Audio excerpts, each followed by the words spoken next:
تاریخ اپنے آپ کو دہراتی ہے. انگریز کہتا ہے کہ ہسٹری ریپیٹس اٹ سیلف. طالوت اور جالوت کی لڑائی ہوئی،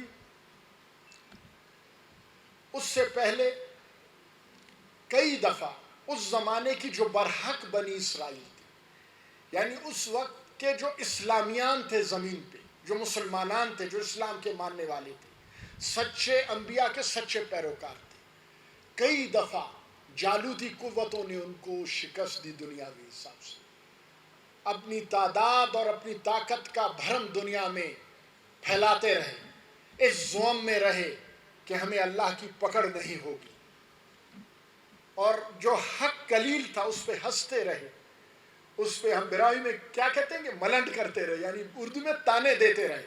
جیسے آج بلوچستان میں یہ فتنۃ الہندوستان والے ہمیں آپ کو تانے دیتے ہیں، لیکن وہ اللہ عظیم ہے، اس نے سیدنا داؤد علیہ السلام کو پیدا کیا.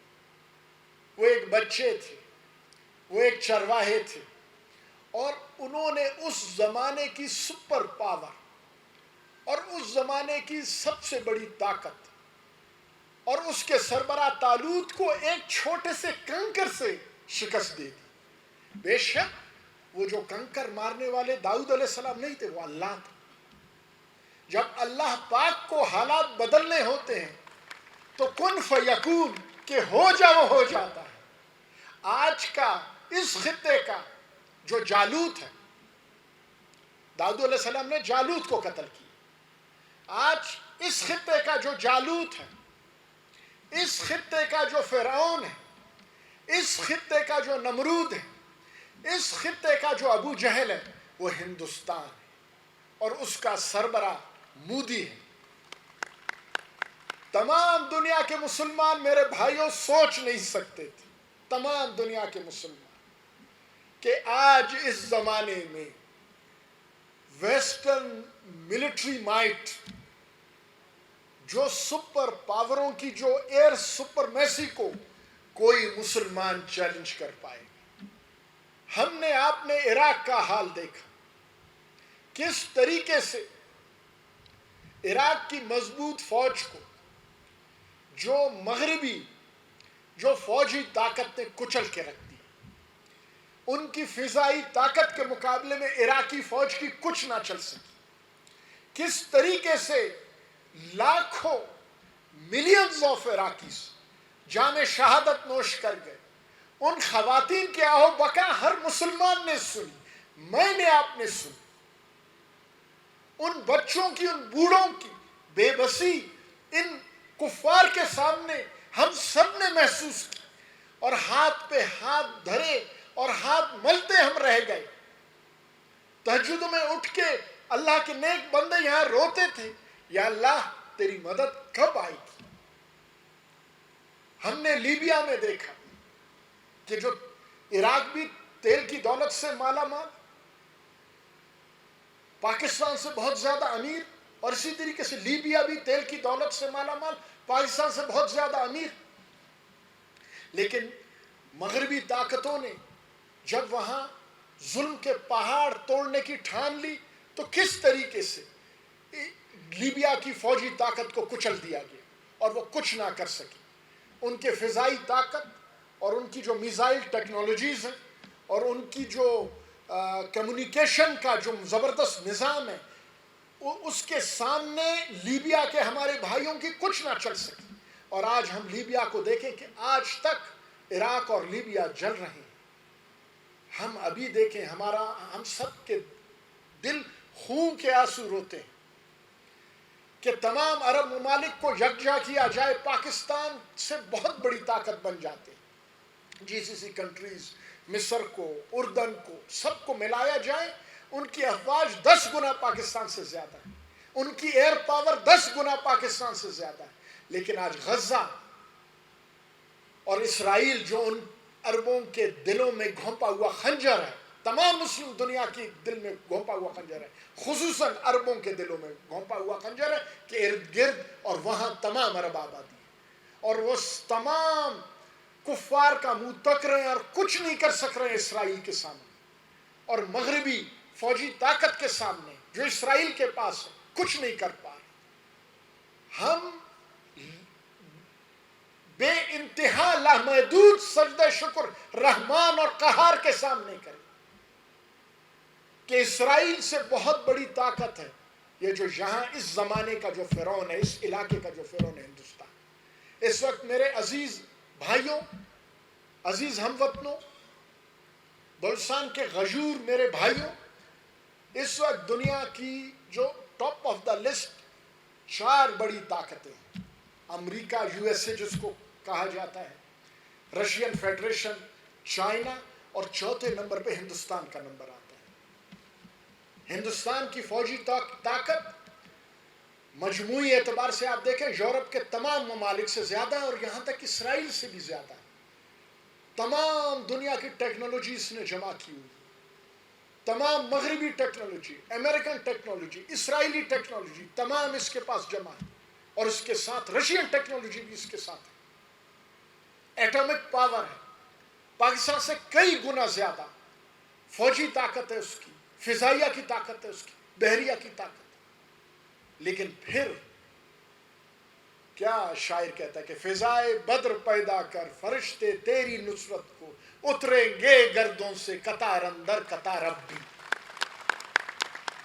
کہ اللہ پاک نے کس طریقے سے ابھی چند دن کی جو ٹینشن رہی اور اس کے بعد چند گھنٹوں کے اندر تمام، نہ صرف پاکستان کا، نہ صرف میرا اور آپ کا، بلکہ تمام مسلمانوں کا سر فخر سے بلند کر دیا کہ بدر کی تاریخ دہرائی گئی، طالوت اور جالوت کی لڑائی کی تاریخ دہرائی گئی،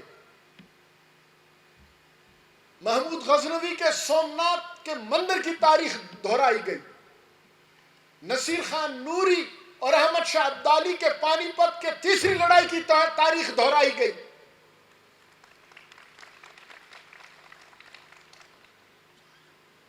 کہتے ہیں گرتے ہیں شاہ سوار ہی میدان جنگ میں، وہ طفل کیا گرے گا جو گھٹنوں کے بل چلے. یہ 71 کرتے رہتے ہیں. یہاں کے منافقین عبداللہ بن ابئی کی روحانی جو اولاد ہے، آپ لوگوں کو تو پتہ ہے نا عبداللہ بن ابئی بن سلول کون تھا، پتہ ہے نا آپ لوگوں کو. رسول کریم صلی اللہ علیہ وسلم کے زمانے میں منافقین کا سردار تھا، اور اس کی جنازہ اس کا بیٹا مومن تھا.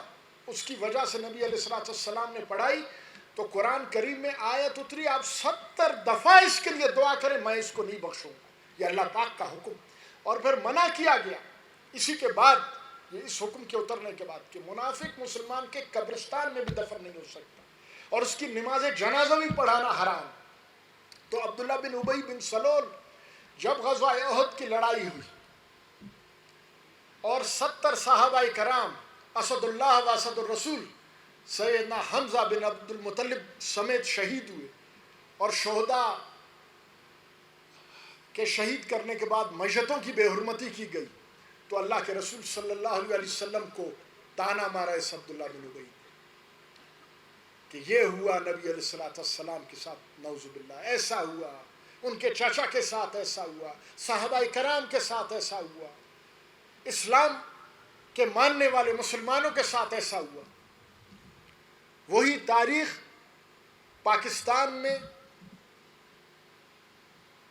جتنے را فنڈڈ یہ جو لشکر ہیں، یہ جو را فنڈڈ جو گروہ ہیں، جو ہندوستان اور مودی کی نظریاتی ان کے پیروکار ہیں، اور پیروکار سے بڑھ کے اب میرے خیال میں شاہ سے زیادہ اتنی شاہ سے وفاداری کر رہے ہیں، میرے خیال میں اولاد کا درجہ بھی ان کو دے دیا جائے مودی کے، کہ یہ اس وقت سے عبداللہ بن ابئی کی طرح 71 میں پاکستان کے ساتھ یہ ہوا، 71 میں پاکستان کے ساتھ یہ ہوا، ایسے ہوا ویسے ہوا. تو فوج کے بارے میں بات کرتے ہیں، ہمارے مسلمانوں کے بارے میں بات کرتے ہیں، جو فوجی بنگلہ دیش میں شہید ہوئے، جو فوجی پچھلے 76 سال سے لائن آف کنٹرول پہ شہید ہو رہے ہیں میرے اور آپ کے لیے. 76 سال سے لائن آف کنٹرول پہ شہید ہو رہے ہیں، 76 سال سے لائن آف کنٹرول پہ شہید ہو رہے ہیں. 76 سال سے لائن آف کنٹرول پہ شہید ہو رہے ہیں میرے اور آپ کے لیے. اس پاکستان کا مطلب کیا؟ لا الہ الا اللہ والے اس اسلام کے قلعے کے لیے جو جام شہادت نوش کر رہے ہیں، 65 کی جنگ میں جو شہید ہوئے، کارگل کی جنگ میں جو شہید ہوئے، ان شہداء کی بے حرمتی کرتے ہیں، عبداللہ بن ابی کے سچے اور شیطان کے سچے یہ چیلے ہونے کا ثبوت دیتے ہیں۔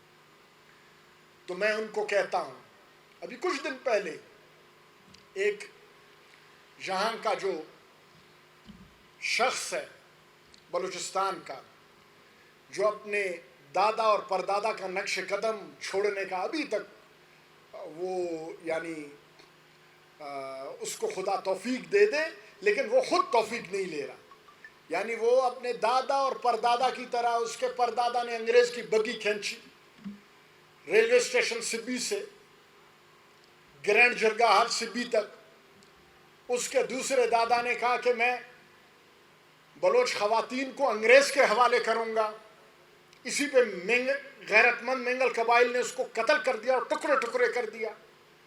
اس کے بعد والے دادا نے خان افکلا خان مین احمد یار خان کے جرگے کی اور ان کا جو سراون اور جھالوان کے سرداروں کا جو میٹنگ، جو خفیہ باتیں ہوتی تھیں، یہاں اے جی جی کو لا کے پہنچاتا تھا انگریز کو، کیونکہ یہ 4-5 پشتوں سے نسل در نسل ان کے غلام تھے۔ تو امید تھی کہ شاید وہ کسی دن بھائی باپ دادا کے باطل طریقے کو چھوڑ کے اللہ اور اس کے رسول کے ساتھ ان کا بھی حق ہے کہ اس راستے کو اٹھائے گا، لیکن آج تک وہ بدبخت حق کا راستہ اٹھانے کے لیے تیار نہیں۔ نہ ایک شیطان ہے مشقے کا، ایک مودی کا دلال ہے اللہ نظر، ایک اور ہے ہمارے نوشکے کا لیکن خزدار میں پلا بڑھا، وہ بشیر نام ہے اس کا، بشیر کیا بولتے ہیں اس کو، کہ وہ یعنی مودی کا زرخرید دلال۔ اسی طریقے سے ایک وہ ہے ہمارے وڈ کا ایک بدبخت جاوید، کہ یعنی اس نے اور اس کے بھائی نے باپ دادا سے انگریز کی غلامی، روس کی غلامی اور اب ہندو کی غلامی کا ٹھیکہ اٹھا رکھا، دلالی کا، زرخرید ایجنٹ ہونے کا، یعنی وہ اس چیز سے باز ہونے کا نام ہی نہیں لے رہے۔ ابھی پچھلے دنوں اس بہروپیے نے جو استعفیٰ دیا ہوا ہے، لیکن استعفے کو ایسے دیا ہوا ہے کہ قبول نہ ہو، بظاہر عوام کے سامنے استعفیٰ دیا ہوا ہے اور راتوں کو میاں نواز شریف کے پیروں سے چپکا ہوا ہے، خدا کے لیے میاں صاحب میرا استعفیٰ قبول نہیں کرنا۔ اسی بہروپیے نے 2013 سے 18 کے درمیان اسی نسل در نسل سے کفار کے اس ایجنٹ نے میاں نواز شریف کے ساتھ معاہدہ کیا کہ میرے سیاسی مخالفین کو ختم کر دیں، میں پاکستان زندہ باد کہوں گا۔ تو میں نے اور میرے بزرگوں نے میاں صاحب سے ہمارا بھی تعلق رہا ہے، پیغام بھیجا، بھائی یہ کتے کی دم میں یہ کبھی سیدھی نہیں ہوگی، اگر یہ دل سے پاکستان زندہ باد، اسلام زندہ باد، تحریک مصطفیٰ صلی اللہ علیہ وسلم زندہ باد کہتے ہیں، ہمارا خون حاضر ہے، ہم دینے کے لیے تیار ہیں، کوئی بات نہیں، لیکن ہمیں پتہ ہے یہ کتے کی دم ہے، یہ کبھی سیدھے نہیں ہوں گے۔ تو ابھی لکپاس میں اس ادبوئے نے آ کے دھرنا دیا، اب بلوچ عوام کی اور براوستان میں عوام کی آنکھیں کھل چکی ہیں، یعنی وڈ سے اس کے ساتھ 300 لوگ بھی نہیں نکلے، وڈ کے عوام کو جو اس نے اپنے انگریز کی دی ہوئی سرداری کے نام پہ جو اپنا محکوم اور غلام بنایا ہوا ہے، 300 لوگ اس کے ساتھ نہیں نکلے، یہاں 800-900 لوگوں کے ساتھ آیا۔ پورے بلوچستان کے عوام کو پتہ ہے لکپاس میں ان کے دھرنے کا کیا حال تھا، پھر بلوچ روایات کی دھجیاں اڑائی گئی، ادھر سے بولتا تھا کہ ننگ و ناموس کے لیے دھرنا دیا ہے، ادھر خواتین کو بٹھا کے شعر و شاعری کی اور ساز و سرود کی محفلیں عام تھی۔ یہ دو چیزیں کفر اور اسلام کیسے ایک ساتھ مل سکتے ہیں؟ حیا اور بے حیائی کیسے ایک ساتھ مل سکتے ہیں؟ غیرت اور بے غیرتی کیسے ایک ساتھ مل سکتے ہیں؟ کہ بلوچ اور براہوی رسم پر یہ کالا کلنک ہے کہ ادھر دھرنا بلوچ ننگ و ناموس کے لیے دیں اور خواتین کو درمیان میں بٹھا کے ساز و سرود کی اور الٹی سیدھی غیر اسلامی، غیر بلوچی، غیر براہوئی گیری وہ ایک محفلیں منعقد کریں اور آدھی آدھی رات اور پوری رات تک. تو شرم آنی چاہیے ان کو. بلوچ کلچر ڈے کو، براہوئی کلچر ڈے کو انہوں نے بدنام کر دیا، خواتین کو ڈھال کے طور پہ استعمال کیا. اور کہیں کہیں مثال کدھر کس کی دیتے ہیں؟ عظیم مادر وطن، بلوچ قوم کی عزت، بلوچ قوم کی شان، تمام بلوچ قوم کی ماں بی بی مریم کی، نوری نصیر خان کی جو والدہ ماجدہ تھی، مثال پھر اس کی دیتے ہیں. کجا اہل ہاشمی، کجا اہل روم، کجا باز و شاہی، کجا بھوم شوم، کجا بی بی مریم، کجا اختر شوم. کہ حیف ہے ان پہ. نوری نصیر خان نے بلوچ ننگ و ناموس کے لیے، مسلمان ننگ و ناموس کے لیے، پنجاب کے ننگ و ناموس کے لیے، لاہور کے ننگ و ناموس کے لیے، کابل کے ننگ و ناموس کے لیے، کندھار کے ننگ و ناموس کے لیے، ملتان کے ننگ و ناموس کے لیے، سندھ کے ننگ و ناموس کے لیے پانی پت میں گئے اور ہزاروں بلوچوں کے سروں کی قربانی دی. تاریخ کو اتنا مسخ کیا گیا ہے کہ میں نے یہ سارے نام لیے جو سو کالڈ ان را کے ایجنٹ، جو 2 نمبر تاریخ دانوں نے، کہ وہ انہوں نے یعنی تاریخ کو مسخ کر کے رکھ دیا. تو میں تاریخ کا ریکارڈ درست کرنا چاہوں گا اور تمام ان باطل تاریخ دانوں کو چیلنج دوں گا اگر اس کو غلط ثابت کریں. نوری نصیر خان بلوچستان کی ریاست کے محل وقوع یا اس کے سرحدات کے وسیع کرنے کے لیے پانی پت نہیں گئے، براہوئی سرزمین کے تحفظ اور اس کے سرحدات کو وسیع کرنے کے لیے پانی پت نہیں گئے. جب مرہٹوں کا عروج ہوا ہندوستان میں، ادھر بلوچ کوئی نہیں تھا، نہ ادھر کوئی افغان تھا. ادھر سب سے پہلے پنجاب کے مسلمانوں کا بارڈر ادھر سے لگتا تھا. سب سے پہلے ہندوستان کے اندر جو مسلمان ہیں ان کا ایمان خطرے پہ تھا. تو اس وقت کے علماء کرام نے 4 مسلمان حاکموں کو خطوط لکھے. اس میں ایک احمد شاہ بابا رحمۃ اللہ علیہ، احمد شاہ ابدالی جن کو کہا جاتا ہے وہ، نوری نصیر خان، بنگال کے نواب اور اودا، وہاں دہلی کے پاس شمالی ہندوستان میں ایک جگہ ہے، میں شاید نام میں مغالطہ کر جاؤں تو بعد میں تصحیح کوئی کر لے، شاید نواب نجیب الدولہ تھا، کیا نام تھا ان کا، اودا کے نواب. ان 4 کو نام میں ہو سکتا ہے ان کے جو اودا کے نواب کے غلطی مجھ سے ہو، لیکن باقی 3 وہی ہیں. بنگال کے نواب جو بلوچ جو کنفیڈریسی تھا جس کا سربراہ کلات تھا اور اس کے سربراہ نوری نصیر خان تھے، ان کو، اور احمد شاہ ابدالی، بلا شبہ ان پہ سب سے زیادہ ان کی امیدیں تھی کہ اس خطے کی سب سے طاقتور ریاست، اور یہ سب ان کے جو سمجھیں اتحادی ریاستیں تھیں اور بڑے ان کے احمد شاہ ابدالی تھے. ان کو خطوط لکھے اور یہ خالص جہاد فی سبیل اللہ کے لیے گئے. جو آج پاکستان کا نظریہ ہے، پاکستان کا مطلب کیا؟ لا الہ الا اللہ. اسی لا الہ الا اللہ کے تحفظ کے لیے گئے. نہ احمد شاہ بابا افغان سپرمیسی کے لیے گئے، نہ نوری نصیر خان بلوچ وطن یا کسی مال غنیمت کے لیے گئے، نہ بنگال کا نواب اس لیے گیا، نہ اودا کا نواب اس لیے گیا. سارے مسلمانوں کا ایمان بچانے کے لیے. اور سب سے پہلے کون سے مسلمان؟ پنجاب اور ہندوستان کے مسلمان. ان کے لیے ہمارے براہوئی خان بلوچستان کے حاکم نے ہزاروں میل دور پانی پت کی تیسری لڑائی احمد شاہ ابدالی کے شانہ بشانہ جا کے لڑی. تھوڑا سا توقف کروں گا کہ اذان ختم ہو.